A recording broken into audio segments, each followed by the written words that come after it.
శ్రీ సచిదానంద సద్గురు సాయినాథ్ మహారాజ్ की जय. పరమ పూజ్య శ్రీ ఏక్నాథ్ మహారాజ్ దివ్య చరిత్ర. ఓం శ్రీ సాయినాథాయ నమః. అధ్యాయం 19. బ్రహ్మరాక్షసికి సద్గతి.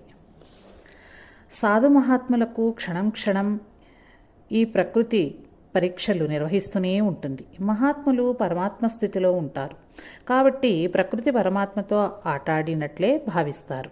వాస్తవానికి ఏకంగా ఉన్న పరమాత్మ అనేకముగా తన్ను తాను విభజించుకున్నాడని సకల పురాణాలు వెల్లడిస్తున్నాయి. ఈ వాక్యాన్ని విశ్వసించిన వారు క్రమంగా ఆ దర్శనాన్ని పొంది తన్మయులైనారు. ఆ స్థితిలో దైవలీలలను వారు చక్కగా ఆస్వాదించగలరని ఎందరో మహాత్ముల చరిత్రలు చాటి చెప్పుచున్నవి. శ్రీ ఏక్నాథ్ మహారాజ్ వారి కంఠస్వరం ఒక చోరణియందు భక్తి పాట మరిపింపచేసి అతన్ని సాధువుగా మార్చింది. కొంతకాలం గడిచింది. వారు గోదావరి స్నానానికి పోయే మార్గంలో ఒక పెద్ద రావి చెట్టు ఉంది. దానిని ఆశ్రయించి ఒక బ్రహ్మ రాక్షసి ఉన్నది. ఉదయం మహారాజు గారు బ్రహ్మముహూర్తంలో స్నానానికి వెళ్ళేవారు. మధ్యాహ్నం వేళ స్నానానికి వెళ్ళేటప్పుడు ఎప్పుడైనా ఎండ ఎక్కువగా ఉంటే ఆ చెట్టు నీడన కొన్ని క్షణాలు నిలబడి తర్వాత వెళ్తూ ఉండేవారు. అదేవిధంగా ఒక రోజున ఆ చెట్టు క్రింద మిట్ట మధ్యాహ్న వేళలో నిలబడి ఉన్నారు. ఆ చెట్టుపై నుంచి బ్రహ్మరాక్షసి హఠాత్తుగా వారి ఎదుట నిలబడి, మహాత్మా వందనాలు, నాకు తమరు కాస్త సహాయం చేయాలి, చేస్తానని తమరు మాట ఇస్తే విషయం చెప్తానంది. ఏక్నాథ్ మహారాజ్ వారు విస్మయం చెందారు. బ్రహ్మరాక్షసికి నా సహాయం కావాలా? ఇదేదో వింతగానే ఉన్నది అనుకుని, చెప్పు, నా వలన అయ్యే పని అయితే తప్పక సహాయం చేస్తాను అన్నారు. ఆ బ్రహ్మరాక్షసి, మీ వలన కాకుంటే ఆ పని ఎవరి వల్లనూ కాదు. ముందు తమరు నేను కోరినది ఇస్తానని వాగ్దానం చెయ్యండి అని ఒత్తించి పలికింది. మహారాజ్ తనలో తాను ఈ బ్రహ్మరాక్షసికి నన్ను కబళించాలని కోరిక కలిగిందేమో. పోనీ, ఈ శరీరం ఎప్పటికైనా పోయేదే కదా. ఒక జీవికి క్షుద్బాధ నివారించగలిగితే అది పుణ్యమే అని భావించుకుంటూ, సరే ఇదిగో నీవు కోరినది ఇవ్వగలవాడను అంటూ యజ్ఞోపవీతం పట్టుకుని వాగ్దానం చేశారు.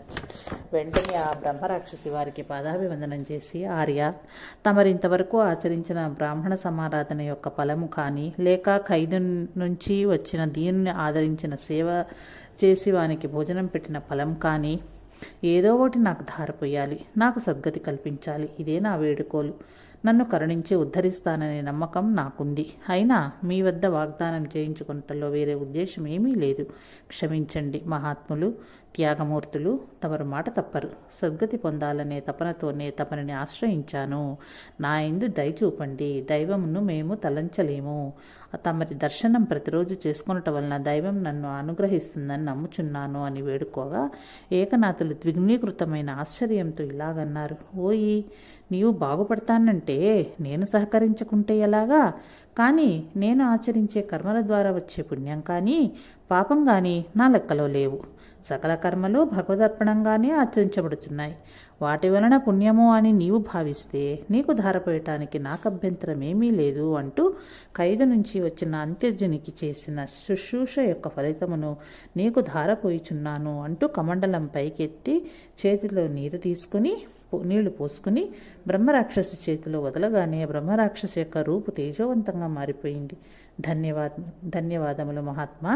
తమరి కీర్తి ఆచంద్ర తారార్కంగా దీపించునుగాక. తిరిగి నాకు జన్మంటూ ఉంటే తమరి శిష్య పరిమాణువుగా పుట్టేటట్టుగా వరమీయండి అని చేతులు జోడించి నమస్కరిస్తూ అంతరిక్షంలోకి పోయి అదృశ్యమైపోయింది. మహాత్ములు నదులతో పోల్చబడిన వారు. నదులు తాము పుట్టిన చోట నుంచి ఎటు పల్లం ఉంటే అటు ప్రవహిస్తూ సకల జీవరాశులకు దాహం తీర్చుతూ భూమిని సస్యశ్యామలంగా చేస్తూ గమ్యం చేరుకుంటాయి. సముద్రంలో కలిసే వరకు వేరు వేరు పేర్లతో పిలువబడుతూ ప్రవహిస్తాయి. సముద్రంలో సంగమించిన తర్వాత తమ నామ రూప గుణములన్నింటినీ అందులో ఏకం చేసి తమకంటూ ప్రత్యేకమైన ఉనికి లేకుండా చేసుకుంటాయి. అదేవిధంగా మహాత్ముల జీవితాలు సర్వజనావళికి సుఖశాంతులను ప్రసాదిస్తూ పరమాత్మలో ఐక్యమై తమ ఉనికిని కోల్పోవటం జరుగుతుంది. పరమాత్మ నిత్యము సత్యము కావున మహాత్ములను నిత్య సత్యులేనని వారి చరిత్రలు చాటి చెబుతున్నాయి. బ్రాహ్మణుడు పర్శవేది. పైఠాన్ నగరంలో ఒక బ్రాహ్మణుని ఇంటిలో పర్శవేది శిలం ఉన్నది. అతను ఆ శిలను ప్రాణాధికంగా భావించి పూజించుకునేవాడు. అది అతని పూర్వీకులకిచ్చి అది అతని పూర్వీకులు ఇచ్చిన ఆస్తి ఎంతో భద్రంగా కాపాడుకుంటున్నాడు. పర్శవేది అనగా ఆ శిలను ఏ లోహానికి తాకించిన బంగారంగా మారిపోతుంది. కానీ దానిని ఆయనకు సంక్రమింపజేసిన వారు కొన్ని ఆంక్షలు విధించినారు. ఏమంటే ముందు తరాల వారు సోమరులై లోభులై వంశకీర్తిని పాడు చేస్తారేమోనని ఆ శీలను వినియోగించి సంవత్సరానికి ఒక్కసారి మాత్రమే బంగారం పొందాలి. అది కూడా అత్యాశకు పోరాదు. తాను తినేటందుకు అతిథులకు పెట్టేందుకు ఎంత అవసరమో అంత బంగారంనే పొందాలి అని ఆజ్ఞాపించారు. ఆ విధంగానే ఆ బ్రాహ్మణుడు ఆ శిలను చాలా భక్తిభావంతో పూజిస్తూ ఉండేవాడు.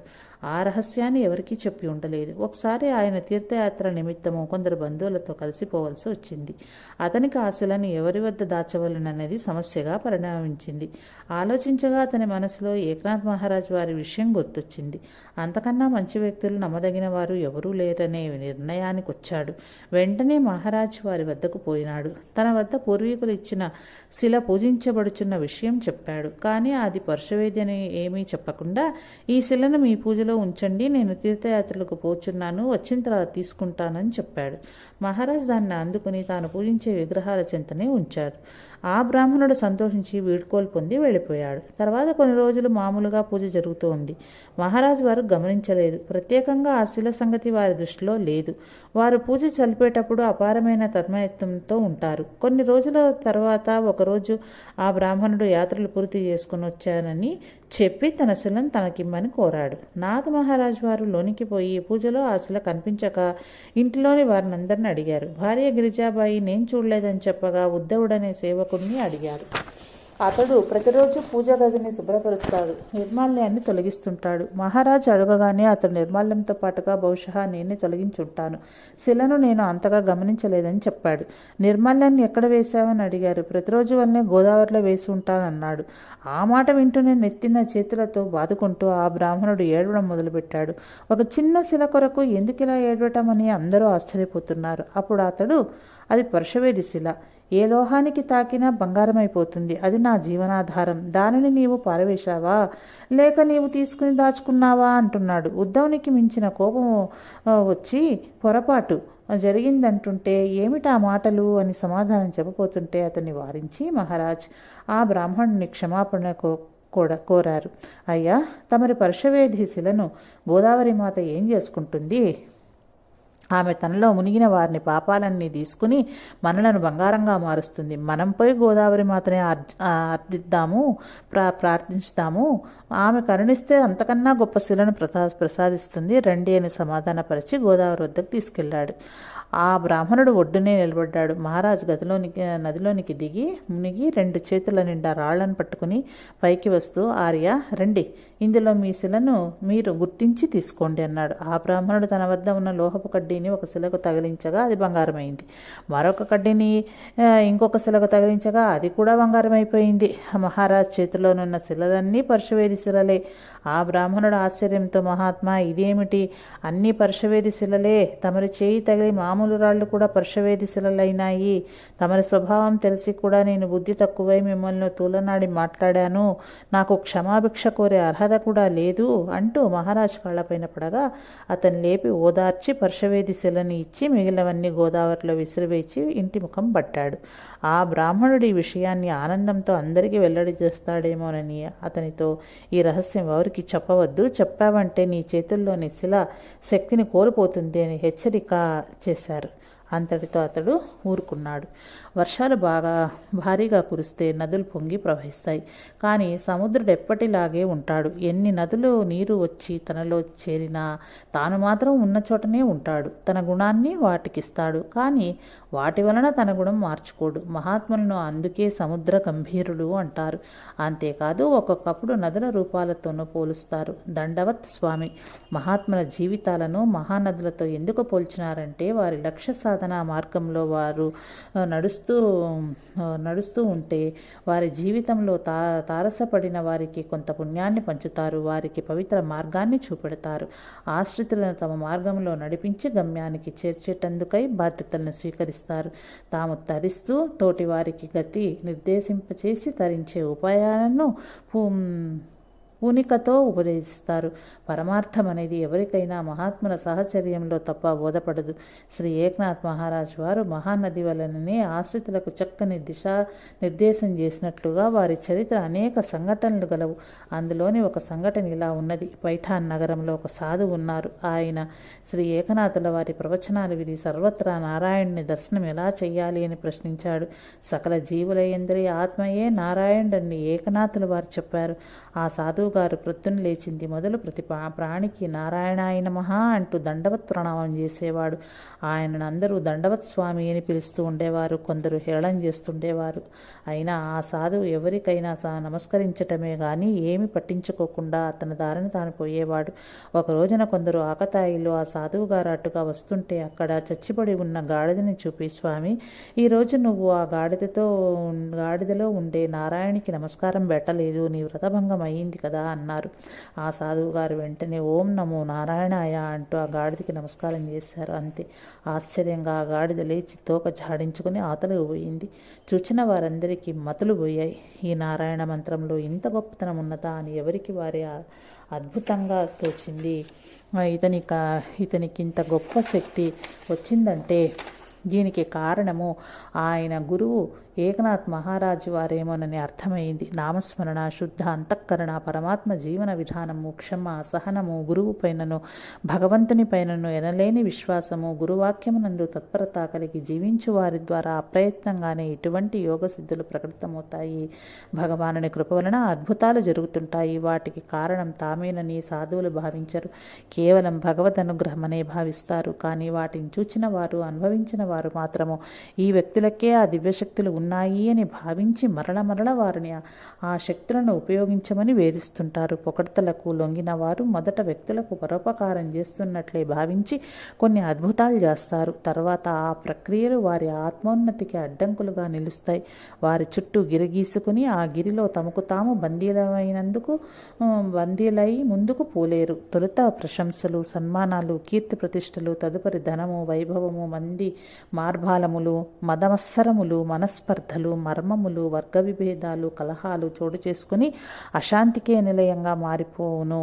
సాధు జీవనము, సమాజ జీవనము రెండూ పతనావస్థకు చేరును.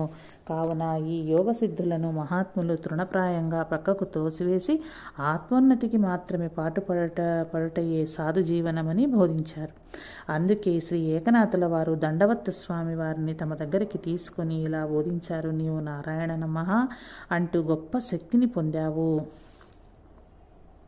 పరిశుద్ధుడవైనావు. కానీ ఇది కలికాలము, దివ్యశక్తులు ప్రకటించుటకు అనుకూల సమయం కాదు. రేపెవరైనా మరణిస్తే వారిని బ్రతికించమని నేను కోరుకుంటారు. అది జరిగితే ఒక తంట, జరగకపోతే మరొక తంట. ఈ విషయం లేచుల దృష్టికి పోయిందంటే వారు ఖైదు చేస్తారు, అనవసరంగా గొడవలు జరుగుతాయి అని హితబోధ చేయగా ఆ సాధువు నమస్కరించి తనకు ముక్తి మార్గం చూపమని వేడుకున్నాడు. నదీ తీరంలోని ఏకనాథుల వారు ఆ సాధువు గారిని ఆత్మధ్యానంలో కూర్చుండింపజేశారు. అతనికి సమాధి స్థితి లభించింది. అట్లే 3 రోజులు ఉండి బ్రహ్మరంధ్రం భేదనం ద్వారా అతను పరబ్రహ్మైక్యాన్ని పొందారు. నందీశ్వర శిల చెరుకు గడలు తినుట ఇది పైఠాన్ నగర బ్రాహ్మణులందరికీ చర్చనీయాంశమైంది. ఏకనాథుల వారే ఆ సాధువును చనిపోమ్మని ఆజ్ఞాపించారు. కాబట్టి అతనిది సామాన్యమైన మరణం కాదు,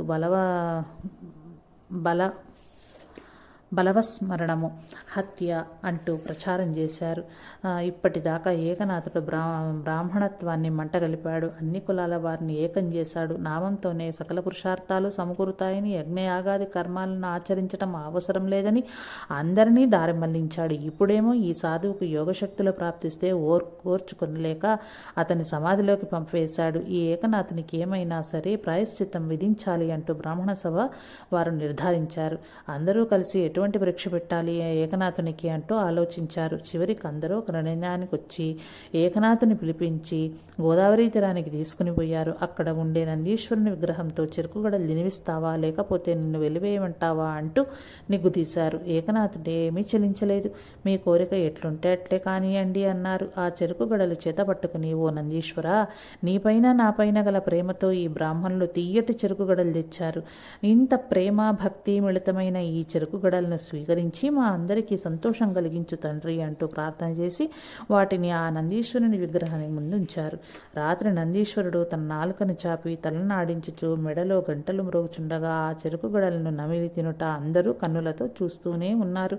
కానీ తన్మయులైనారు. ఏదో లోకంలో ఉన్నట్లు అనిపించింది. ఒడలు తెలియలేదు. అందరూ మాదాశ్చర్యంతో ఏకనాథుల వారికి నమస్కరించి అపరాధం చేశామని క్షమాపణలు కోరారు. ఏకనాథ్ మహారాజ్ వారి ప్రార్థనతో ఆ నందీశ్వరుడు గోదావరి నదిలో నిలిచాడు. దండావత్ స్వామి సమాధి ఆ నందీశ్వరుడు నీరు తక్కువగా ఉన్నప్పుడు యాత్రికులు దర్శించగలుగుతారు.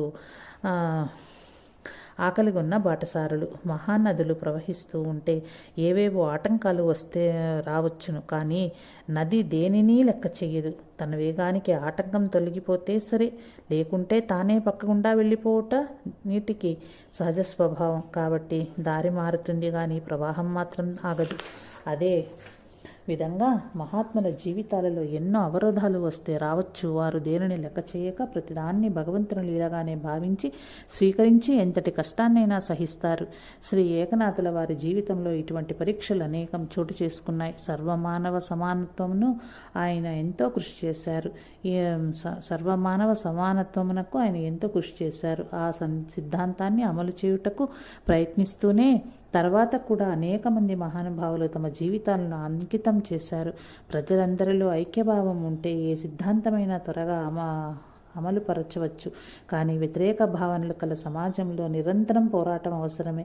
ఇప్పటికీ సర్వమానవ సమానత్వానికి పోరాటాలు జరుగుతూనే ఉన్నాయి. ఒకసారి పైఠాన్లో ఎడతెరిపి లేకుండా వారం రోజులుగా వర్షం కురుస్తూనే ఉంది. ఆ రోజుకు దాదాపు అందరిళ్లలోనూ జాగ్రత్తగా పెట్టుకున్న కట్టెపుల్లలన్నీ ఆగిపోయి రేపటి రోజు ఎలా వంట చేయాలి అని గృహిణులు ఆలోచిస్తూ ఉన్నారు. అటువంటి సమయంలో రాత్రి చాలా ప్రొద్దుపోయిన తర్వాత 4 బాటసారులు ఆ వీధిలోనికి వచ్చారు. అది బ్రాహ్మణుల వీధి. ఆ వచ్చిన వారును బ్రాహ్మణులే. ఒక ఇంటి తలుపు తట్టి వారు ఆ గృహస్థుని అడిగాడు, నాయనా, ఈ ఒక్క రాత్రికి మాకు ఆశ్రయం ఇవ్వగలవా? దయచూడు బాబు, మేము నడిచి వర్షంలో తడిసి చాలా అలసిపోయాము, ఆకలిగొని ఉన్నాము, అడుగు ముందుకు పడటం లేదు అంటూ బ్రతిమాలసాగారు. ఆ గృహస్థు చాలా తెలివైనవాడు. వారి పట్ల జాలి చూపుచున్నట్లుగా, అయ్యో పాపం, తమరేమో నిజంగానే చాలా బడలికగొని ఉన్నారు, కానీ మా ఇంటిలో ఏమాత్రమూ తమరిని సత్కరించే వసతి లేదు. నేను ఒక ఇల్లు చూపిస్తాను, తప్పక మీకు అక్కడ ఆశ్రయం లభిస్తుంది. అదిగో ఆ కనపడుతున్నదే ఏకనాథుల వారి ఇల్లు. ఆయన ఇంట్లో నిరంతరం సమారాధనలు, సత్సంగాలు జరుగుతుంటాయి. ఎంతమంది వచ్చినా ఆయన తన దివ్యశక్తులను ఉపయోగించి భోజనం పెడుతూ ఉంటాడు. కష్టమని భావించక ఇంకా 4 అడుగులు వేయండి, నేను కూడా రావచ్చును, కానీ వర్షం వల్ల నా బట్టలు తడిచి ఇబ్బంది కలుగుతుంది, తమరు వెళ్ళండి అని మంచి సలహా చెప్పాడు. తాను వారిని పంపి తలుపులు వేసుకుని ఏకనాథుకు బాగా ఇబ్బంది కలిగించాడు కదా అని సంతోషించాడు. ఆ 4 బాటసారులను నిదానంగా వర్షంలో నడుస్తూ ఏకనాథుల వారి ఇంటి ముంగిట నిలిచి, నారాయణ, వైకుంఠవాస, శ్రీహరి, పాండురంగా, రక్షించు, కాపాడు తండ్రి అంటూ పెద్దగా అంటుంటే విని తటాలున బయటకు వచ్చి వర్షంలో తడిచే వారిని లోనికి రమ్మని సాదరంగా అతిథులను లోనికి తీసుకుని వచ్చి వారికి పొడిబట్టలు ఇచ్చారు. వారి కొరకు వెంటనే భోజనం తయారు చేయమని గిరిజాబాయిని ఆదేశించారు. గిరిజాబాయి ఉద్ధవునితో పొయ్యిలోనికి కట్టెలు తెమ్మని ఆజ్ఞాపించింది. అతడు కట్టెలన్నీ తడిసి నీరు కారుచున్నవి. ఎండు కట్టెలు మన ఇంట్లోనే కాదు, ఎవరింట్లోనూ లేవు, ఏం చేయాలి ఇప్పుడు అన్నాడు. ఏకనాథుల వారికి మాటలు వినపడ్డాయి. ఆ 4 బ్రాహ్మణులు వింటే మరింత బాధపడతారని ఆయన వెంటనే ఉద్ధవునితో, నీవు మన వెనక వసారా నుంచి 4 దుండుగులను లాక్కొని వచ్చి త్వరగా వంట కానివ్వు అన్నారు.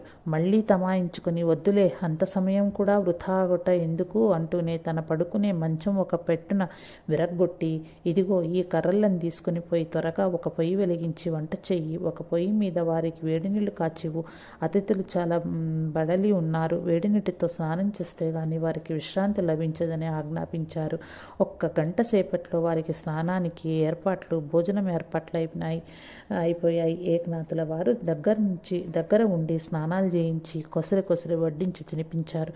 అనేకమైన భగవంతుని లీలలను, కృష్ణుని కథలను వినిపిస్తూ వారికి సెది తెచ్చారు. తెల్లవారుసరికి వర్షం పూర్తిగా తగ్గి తెరపించింది. ఆ 4 ఏకనాథునికి అనేక ఆశీర్వాదాలు ఇచ్చి తమ దారిన తాము పోయినారు. వారెవ్వరో కాదు, సనకనందనాది మునులని వారికి ఆ తర్వాత ధ్యానంలో తెలిసింది. అతిథి అభ్యాగతుల సేవ కన్నా భగవతారాధనము వేరుగా లేదు. ఆత్మవత్ సర్వభూతాని యహ పశ్యతి సపశ్యతి అను పరమాత్మని వచనాలను ఆచరణలో పెట్టి ఈనాటికి సజ్జనుల చేత కీర్తింపబడుచున్నారు ఏకనాథులు. రామకృష్ణ హరి జై జై, పాండురంగ హరి జై జై.